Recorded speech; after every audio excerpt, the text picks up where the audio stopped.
This is a CBS News Detroit update. Good Friday morning. I'm Lauren Winfrey with a look at today's top stories. Israeli Prime Minister Benjamin Netanyahu says his cabinet has approved plans to take over Gaza. The Israeli leader says the takeover would be temporary and they would eventually hand the territory over to friendly Arab forces that oppose Hamas.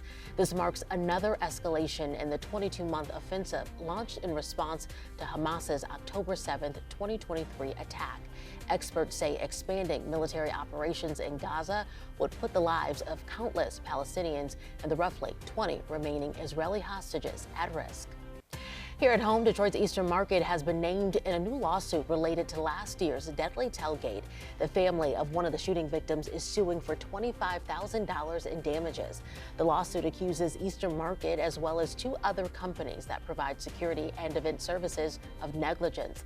The shooter wasn't charged because the Wayne County prosecutor's office determined he was acting in self-defense. The basis of our complaint is that there certainly was not enough security presence there to, one, prevent this type of incident, to discourage these type of incidents. We reached out to Eastern Market. They declined to comment. We're learning new details about an officer-involved shooting in Shelby Township. A warning, some may find this video disturbing. The Macomb County Sheriff's Office says this body cam footage from June 3rd shows an officer chasing 41-year-old Thomas Antonio Jackson of Troy at the Hot Spot coffee shop off 22 Mile and Van Dyke. As the officer ordered Jackson to stop, another officer yelled gun. Police say the officer wearing this body camera opened fire when he saw the handgun.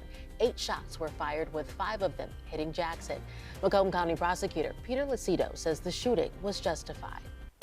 Well, let's get a check of our weather now with Troy Bridges. Hey, Troy. Good morning, Lauren. Today we're in for another hot day, going up above our average by a few degrees, going to a high today of 87, but feeling like the mid-90s at times. We will have a minimal chance for rain, only at 20% through the afternoon today. It's really all about the heat for the next several days. Because we have more humid air in place, we're going to bubble up a chance for a couple of those isolated showers. 1 or 2 thunder showers can't be ruled out into the afternoon, but notice not much showing up on the futurecast as we take you into the afternoon today and the afternoon tomorrow. There's your Saturday around 4 p.m.